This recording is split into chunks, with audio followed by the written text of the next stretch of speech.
నమస్కారం గురూజీ. నమస్తే అండి. గురుగారు, భగవంతుడికి మనం నైవేద్యం ఎందుకు పెడతాం? అది మానవులకి మళ్ళీ ప్రసాదం రూపంలో ఎందుకు ఇస్తారు? మనకు ప్రతి మనిషి కూడా ప్రతిరోజు ఒక 5 యజ్ఞాలు చేయాలి.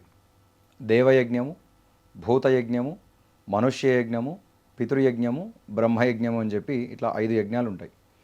దేవయజ్ఞము అంటే దేవతలని ఉపాసన చేయడం, దేవతలని ఆరాధించడం, గుడికి వెళ్ళడము, నమస్కారం చేసుకోవడం. తర్వాత పితృయజ్ఞం, మనకు గతించినటువంటి పితృదేవతలు ఎవరైతే ఉంటారో వాళ్ళకు ప్రతినిత్యం కూడా తర్పణాలు చేసుకోవాలి. ఆ తర్వాత మనుష్య యజ్ఞం, ప్రతిరోజు మన కోసం మనం వంట చేసుకోకూడదు.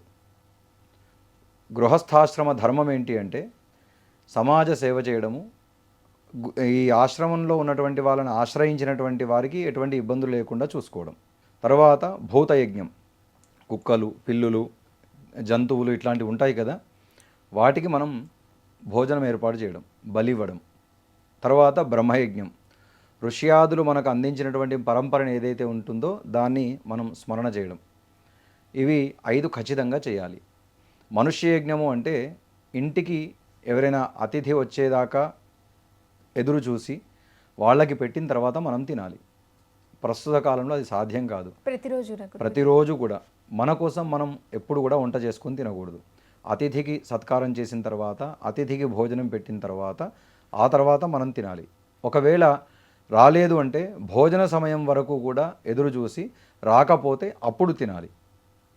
భోజన సమయం అంటే మనకు ఉదయం 8ంటికి ఆకలింది, అదే భోజన సమయం కాదు కదా. 12-1 గంటకు మనకు భోజన సమయం కాబట్టి అప్పటి వరకు ఎదురు చూడాలి. ఈ కాలంలో అప్పటి వరకు ఎదురు చూడడం సాధ్యమా? కాదు. ఇదంతా ముందుగా ఆలోచన చేసి శంకరాచార్యుల వారు దేవతార్చన అనేటువంటిది ఏర్పాటు చేశారు. ఆయన ఏర్పాటు చేసి విష్ణు, ఆదిత్య, గణపతి, అంబిక, ఉమామహేశ్వరు అంటే శివుడు, ఈ 5గురిని కూడా పంచాయతన రూపంలో పెట్టి ప్రతిరోజు ఆరాధన చేసుకోవాలి. గుడిలో కానీ ఇంట్లో కానీ ఎక్కడైనా సరే మనము వండినటువంటి పదార్థము ఇంట్లో దేవతలకి నైవేద్యం పెట్టాలి. ఆ తర్వాత అతిథి కోసం చూసి రాకపోతే అప్పుడు మనం తినవచ్చు అనేటువంటి విషయాన్ని ఆయన ఏర్పాటు చేశాడు. తర్వాత గుళ్ళో నైవేద్యం పెడతాం. వండినటువంటి పదార్థాన్ని అక్కడ పెట్టడం ద్వారా ఏమవుతుందంటే మన ద్రవ్య శుద్ధి అవుతుంది. మనం సంపాదించినటువంటి ద్రవ్యం ఏదైతే ఉంటుందో కేవలం పూర్తిగా మన కోసమే కాకుండా దానంగా కూడా చేయాలి. దాన్ని 5 భాగాలు చేసి ఒక 20% దానానికి, ఒక 20% మన కుటుంబ పోషణకి, ఒక 20% మనకేమైనా వైద్య సంబంధమైనటువంటి ఇబ్బందులు ఉంటే ఇట్లా ఒక 5 రకాలుగా 20% మనం సంపాదించినటువంటి ద్రవ్యాన్ని వినియోగం చేయాలి. దాంట్లో ఆ మొదటి 20% ఏదైతే ఉంటుందో అది దాన ధర్మాల నిమిత్తము చేయడం ద్వారా, ఎందుకంటే మనం సంపాదించిన ద్రవ్యము మనము సక్రమంగా సంపాదించవచ్చు. ఒకవేళ మనకు ఎవరైతే ఇస్తారో వాళ్ళు సక్రమంగా సంపాదిస్తారు ఖచ్చితంగా అనేటువంటి విషయం తెలియదు కదా. లేదు, వాళ్ళకి ఇచ్చినటువంటి వాళ్ళు సక్రమంగా సంపాదించారో లేదో తెలియదు కదా. ఆ దోషమంతా కూడా మనకు వస్తుంది. మన బుద్ధి ఎట్లా మారుతుంది అంటే మనం తినేటువంటి తిండిపైననే ఆధారపడి ఉంటుంది. మనకు వచ్చేటువంటి ద్రవ్యం శుద్ధి అయి ఉండాలి. అట్లాగే వంట చేసినటువంటి వాళ్ళు కూడా చక్కటి మనసుతో, చక్కటి ఆలోచనలతో వంట చేయాలి. పూర్వకాలంలో స్తోత్రాలు చదువుతూ లేదా దైవచింతన చేస్తూ లేదా ఏదైనా నామస్మరణ చేస్తూ వంట చేసేటువంటి వాళ్ళు. అది వీళ్ళలో ఉన్నటువంటి వైబ్రేషన్స్ అంతా కూడా వంటలోకి వెళ్తాయి. ఆ తర్వాత వడ్డన చేసేటువంటి వాళ్ళ బుద్ధి కూడా సద్బుద్ధి అయి ఉండాలి. ఈ గుణాలన్నీ కూడా తినేవాళ్ళు ప్రసరిస్తాయి. అప్పుడు తినేవాడి దృష్టి ఆ రకంగా మారుతుంది. ఎటువంటి పదార్థాలు అయితే తింటాడో అటువంటి పదార్థాల సంబంధితమైనటువంటి దృష్టి, ఆ బుద్ధి తినేవాడి మీద పడుతుంది. అందుకే ఎక్కడ పడితే అక్కడ తినకూడదు, ఎలా పడితే అలా తినకూడదు అని చెప్పేటువంటి. అయితే నాకు సందేహం గురుగారు, ఇక్కడ నాకు మాంసాహారానికి శాకాహారానికి మధ్య ఉన్న డిఫరెన్స్ చెప్పాలి. ఎందుకంటే చాలామంది మాంసాహారం తినేవాళ్ళు శాకాహారం కూడా అందులో కూడా కాయలో ప్రాణం ఉండదా, పండ్లలో ప్రాణం ఉండదా అంటున్నారు. దీనికి ఏం చెప్తారు గురుగారు? ప్రాణం అన్నిట్లలో ఉంటుంది, కానీ గుణాలు వేరుంటాయి. మాంసాహారంలో రజోగుణము, తమోగుణం ఉంటాయి. ఈ శాకాహారాలలో సత్వగుణం ఉంటుంది. అందుకోసం ఇవి తినడానికి యోగ్యత. శాకాహారాలలో కూడా తినకూడనటువంటివి కొన్ని ఉన్నాయి. ఏంటివి గురుగారు? ఉల్లి, వెల్లుల్లి, మునక్కాడ, బంగాళదుంప ఇవి కూడా తినడానికి పనికిరావు. మునక్కాడ, బంగాళదుంప కూడా పనికిరావు. దాంట్లో కూడా అటువంటి గుణాలు ఉంటాయి. బంగాళదుంపలో కాస్త తక్కువగా ఉంటుందంటారు, కానీ ఈ మునక్కాడలో, ఉల్లిలో, వెల్లుల్లో కూడా అవి ఉంటాయి. అందుకే అవి కూడా నిషేధం అని చెప్పారు. ఏవైనా పూజా కార్యక్రమాలు చేసినప్పుడు అవి వాడరు. వెళ్తారు. ఎందుకు తినరు అంటే ఈ తమో రజస్ గుణాలు ఉన్నటువంటివి దాంట్లో ప్రసరిస్తాయి అనేటువంటి ఉద్దేశం చేతనే అవి తినకూడదు. ఆ కేవలం అవి చేసినప్పుడే కాదు, సర్వకాల సర్వావస్థలు ఏందో అవన్నీ కూడా వదిలేసేయాలి. అప్పుడే వీడి బుద్ధి కూడా సత్వగుణంగా మారుతుంది. అంటే ప్రాణమే కదా అని అంటారు, దానికి ఎట్లా చెప్తారు గురువు? ప్రాణం వేరు, గుణం వేరు. ఆ గుణాల్లో కూడా ఇప్పుడు మన ప్రాణం నిలుపుకోవాలంటే తినాలి కదా, అవి సృష్టించిందే మనం తినడం కోసం. ఇప్పుడు మాంసాహారము అంటే ఆ జీవులను చంపి తినమని మనకు చెప్పలేదు కదా.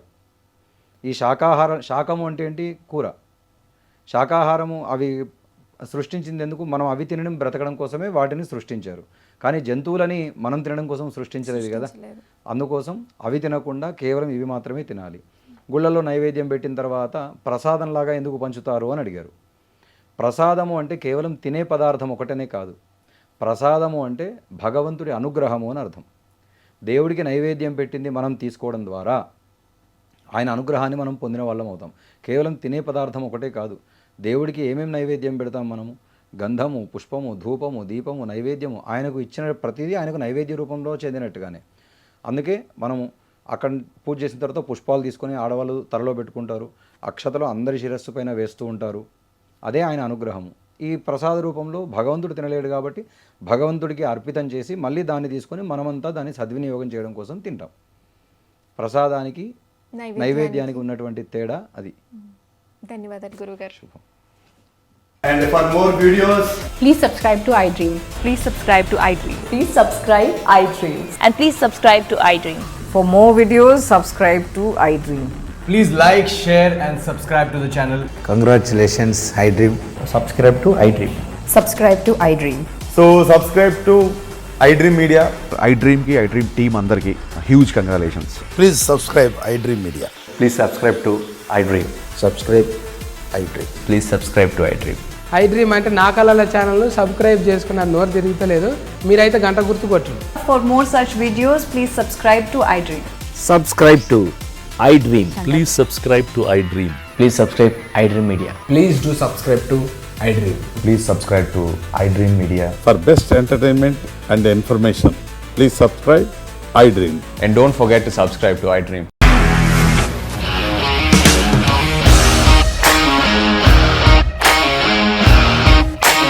ఇండస్ట్రీలో కమిట్మెంట్ ఇష్యూస్ వస్తే నీకు కూడా వచ్చినట్టు మార్నింగ్ తీసుకెళ్ళాలంటే కొట్టి పడేసాడు.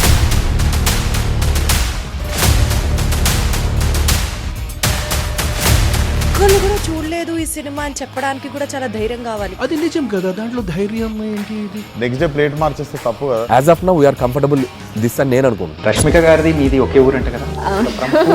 నీకు కోపం వచ్చిందంటే బాగా తిట్టేత్తరా? తిట్టేద్దామండి. నిజంగా గేమ్ ని ఎలా చేంజ్ చేయగలిగారు? ఏపీఎస్ఎఫ్సి వాళ్ళకి 6 నెలల్లో నేను 6 లక్షలు కట్టా. బిజినెస్ చేయాలనుకుంటే it is as difficult as riding a tiger.